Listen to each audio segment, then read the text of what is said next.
Hello friend, welcome back to my channel. आज हम इस वीडियो में नैरो बॉटम वाले प्लाजो पैंट की कटिंग और स्टिचिंग देखने वाले हैं। ये पहनने में बहुत ही कंफर्टेबल होता है और जिस तरीके से मैं आपको बताऊंगी, आप कोई भी साइज़ का या मेजरमेंट का आप यहाँ पर प्लाजो बना सकते हो।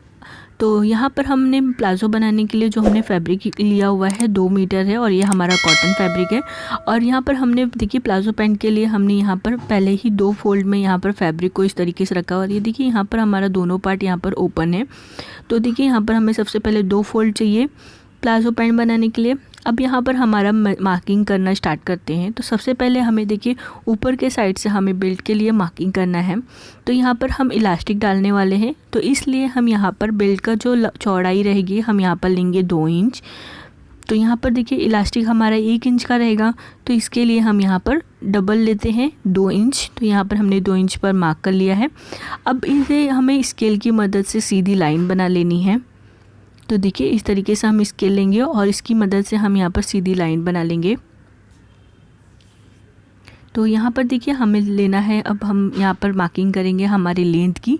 तो यहाँ मेरे मेजरमेंट में मेरा लेंथ है 37 इंच। तो यहाँ पर मैं 37 इंच पर मार्क करूँगी।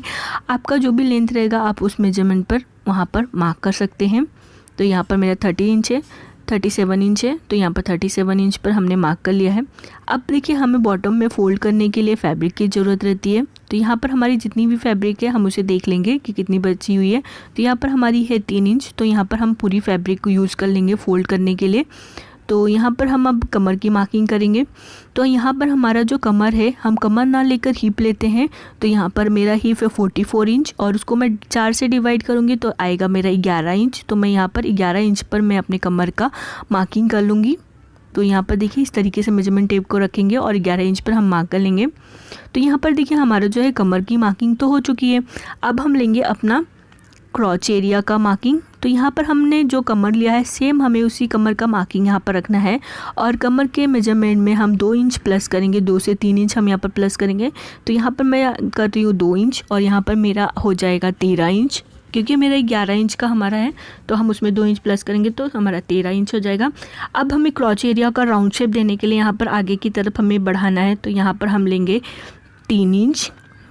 अगर आपका छोटा साइज़ है तो आप यहाँ पर 2.5 इंच ले सकते हैं।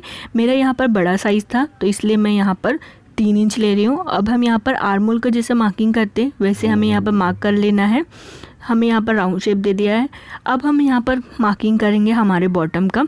तो हमारा यहाँ पर बॉटम था 10 इंच। तो यहाँ पर हम 1 इंच उसमें माइनस करेंगे तो हमारा आएगा 9 इंच। तो यहाँ पर हम बॉटम के लिए 9 इंच पर मार्क करेंगे। तो देखिए इस तरीके से हमने 9 इंच पर मार्क कर लिया है। अब देखिए यहाँ पर हमारी मार्किंग तो हो चुकी है। अब हम इन दोनों पॉइंट को मिलाते हुए जॉइन करेंगे। तो यहाँ पर हम लेंगे स्केल, यहाँ पर कर्व स्केल, हमारा लेग का कर्व स्केल है। अब इन दोनों पॉइंट को हम इस तरीके से मिलाएंगे और मिलाते हुए हमें यहाँ पर देखिए इस तरीके से मार्किंग कर लेंगे। तो यहाँ पर देखिए हमारा जो फ्रंट पार्ट का है मार्किंग वो कंप्लीट हो चुकी है।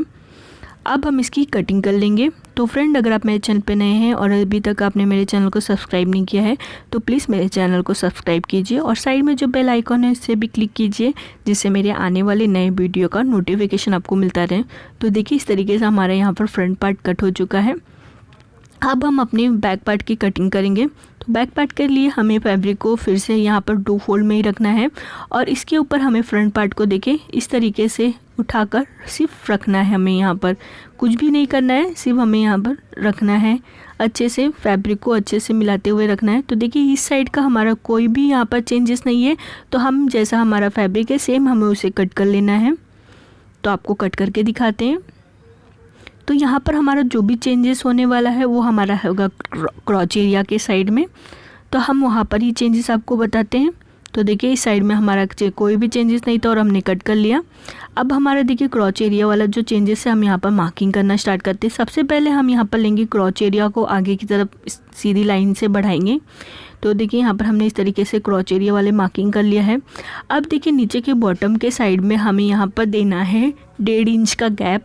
तो इस तरीके से हमें मेजरमेंट टेप लेना है और यहाँ पर देखिए इस तरीके से रखते हुए हमें 1.5 इंच पर मार्क कर लेंगे। ऐसे ही हमें इधर हमें देखा हमारा जो क्रॉच एरिया था हमने जैसे फ्रंट में 3 इंच लिया था वैसे ही हमें बैक में भी 3 इंच लेना है। और यहाँ पर भी देखिए हमें यहाँ पर 3 इंच पर इस तरीके से मार्क करते हुए सीधी लाइन बना लेंगे। तो यहाँ पर देखिए हमारे यहाँ पर 3 इंच पर हमने इस तरीके से क्रॉच एरिया का मार्किंग कर लिया है।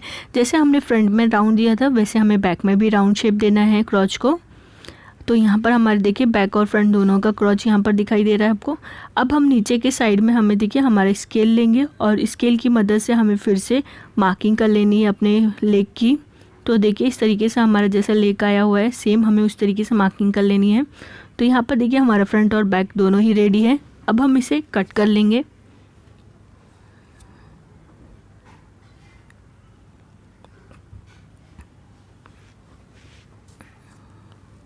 तो यहाँ पर देखिए हमारी कटिंग हो चुकी है। अब हम इस पे देखिए हमारा फ्रंट और बैक दोनों देख लेते। तो ये हमारा फ्रंट है और ये हमारा बैक है। तो अब हम इसकी देखिए स्टिचिंग करना स्टार्ट करते हैं। तो हमें लेना है फ्रंट पार्ट और फ्रंट पार्ट को हम करेंगे उल्टा। तो देखिए इस तरीके से हमें उल्टा रखते हुए दोनों क्रॉच एरिया को इस तरीके से जॉइन करेंगे और देखिए जॉइन इस तरीके से रखते हुए हम इस पर सिलाई कर लेंगे। ऐसे ही हमें बैक पार्ट को भी लेना है और इसके भी हमारे देखिए क्रॉच एरिया को सिलना है। तो आपके दोनों क्रॉच एरिया को सिल के दिखाते हैं। तो इस तरीके से हमारा फ्रंट और बैक दोनों ही क्रॉच एरिया हमने यहाँ पर सिल लिया है। अब हम लेंगे अपना बैक पार्ट और फ्रंट पार्ट को रखेंगे साइड में। बैक पार्ट को इस तरीके से हमें ओपन करते हुए सीधा रखना है और यहाँ पर देखिए हमारा क्रॉच एरिया यहाँ पर सिल उठा है। अब हमने देखिए यहाँ पर बैक पार्ट को हमने यहाँ पर सीधा रखा हुआ है। अब हम इसके ऊपर फ्रंट पार्ट को उल्टा करते हुए रखेंगे। तो ये देखिए हमारा फ्रंट पार्ट है और इसको हम इस तरीके से उल्टा रखेंगे और उल्टा रखते हुए देखिए दोनों साइड के हमारे जो यहाँ पर पार्ट है देखिए इस दोनों पार्ट को इस तरीके से जॉइन करते हुए हमें यहाँ पर सिलाई कर लेनी है। ऐसे ही दूसरे साइड में भी दोनों पार्ट को हमें मिलाते हुए सिलाई कर लेनी है। तो आपको सिलाई करके दिखाते। तो देखिए इस तरीके से हमने दोनों साइड के पार्ट को जॉइन कर लिया है और इस साइड के पार्ट को भी हमने यहाँ पर जॉइन कर लिया है। अब हम यहाँ पर देखिए नीचे के जो हमारा पार्ट है क्रॉच एरिया का, हम इन दोनों पार्ट को मिलाते हुए यहाँ पर हमें सिलाई कर लेनी है। तो देखिए यहाँ पर हमारा जो क्रॉच एरिया वाला पार्ट है यहाँ पर हमने इसे भी सिल लिया है। अब यहाँ पर हम करेंगे नीचे के बॉटम को फोल्ड। तो यहाँ पर देखिए हमने जितना मार्किंग किया था 3 इंच पर हमें उतना सबसे पहले यहाँ पर फोल्ड कर लेना है। तो देखिए यहाँ पर हमारे 3 इंच का मार्किंग है तो हमें उतना सबसे पहले यहाँ पर फोल्ड कर लेंगे फैब्रिक को। तो यहाँ पर देखिए हमारी जो है फैब्रिक यहाँ पर हमने इस तरीके से 3 इंच पर फोल्ड कर लिया है। अब देखिए अंदर के साइड में हमें फैब्रिक को इस तरीके से फोल्ड करना है। आधा इंच भी फोल्ड कर सकते हो या 1.5 इंच भी फोल्ड कर सकते हो। इस तरीके से हमें लेते हुए सिलाई करनी है। ऐसे ही हमें दूसरे साइड में भी सेम हमें 3 इंच पे फोल्ड करना है और फोल्ड करने के बाद देखिए हमें अंदर के साइड में इस तरीके से फैब्रिक को फोल्ड करेंगे और फोल्ड करते हुए हमें यहाँ पर सिलाई कर लेनी है। अब हम बेल्ट के इधर जाएंगे तो देखिए बेल्ट के लिए भी हमें आधा इंच का इस तरीके से फोल्ड करेंगे और उसको आधे से ज़्यादा इंच पर हमें गैप लेते हुए यहाँ पर सिलाई करनी है और यहाँ पर हमें इलास्टिक डालने के लिए हमें यहाँ पर गैप देना है। तो देखिए यहाँ पर हमारा जो बॉटम है यहाँ पर हमारा सिलाई कर लिया है। ऐसे ही हमने दूसरे साइड के बॉटम में भी सिलाई कर लिया है और यहाँ पर देखिए हमने बेल्ट में भी सिलाई कर लिया है और यहाँ पर हमने थोड़ा सा गैप दिया है जिससे हमारा इलास्टिक जो है अंदर साइड में जा सके। तो यहाँ पर हमें लेना है इलास्टिक। तो यहाँ पर हम अपना इलास्टिक कमर के हिसाब से लेंगे और यहाँ पर इसकी चौड़ाई हमने रखी है 1 इंच। तो यहाँ पर हमारा कमर है 41 इंच और 41 इंच में हम 5 इंच माइनस करेंगे। 5 से 6 इंच हम इलास्टिक के लिए कम करते हैं। तो यहाँ पर हम जब कम करेंगे तो हमारा 5 इंच कम कर रहे हैं तो यहाँ पर हमारा इलास्टिक आएगा 36 इंच। तो यहाँ पर हम 36 इंच को हम यहाँ पर कट कर लेंगे। तो इलास्टिक को देखिए इस तरीके से 36 इंच पे हम कट कर लिए। अब हम यहाँ पर सेफ्टी पिन की मदद से हमें इलास्टिक को अंदर इंसर्ट करना है। तो आपको इंसर्ट करके दिखाते हैं।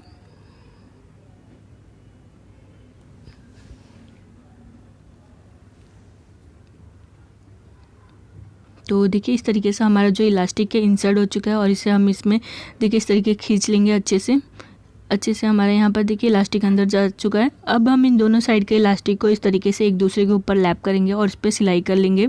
तो देखिए हमारे यहाँ पर सिलाई हो चुकी है। अब हम इलास्टिक को इस तरीके से अंदर डालेंगे और देखिए हमारा जो गेदर है इक्वल हो जाए इसके लिए हमें इलास्टिक को खींचना है इस तरीके से और खींचने के बाद देखिए हमें यहाँ पर जो हमारा ओपन था इसे सिल लेना है। तो यहाँ पर देखिए हमारा ओपन जो था वो सिल लिया है और साथ में हमें इलास्टिक के सेंटर में भी हमने यहाँ पर सिलाई कर लिया जिससे इलास्टिक हमारा पलटी ना हो। तो यहाँ पर देखिए हमारा जो प्लाजो पैंट है यहाँ पर रेडी हो चुका है। तो फ्रेंड अगर आपको मेरी ये वीडियो पसंद आई होगी तो प्लीज़ मेरे वीडियो को लाइक करना, शेयर करना फैमिली और फ्रेंड के साथ और मेरे चैनल को सब्सक्राइब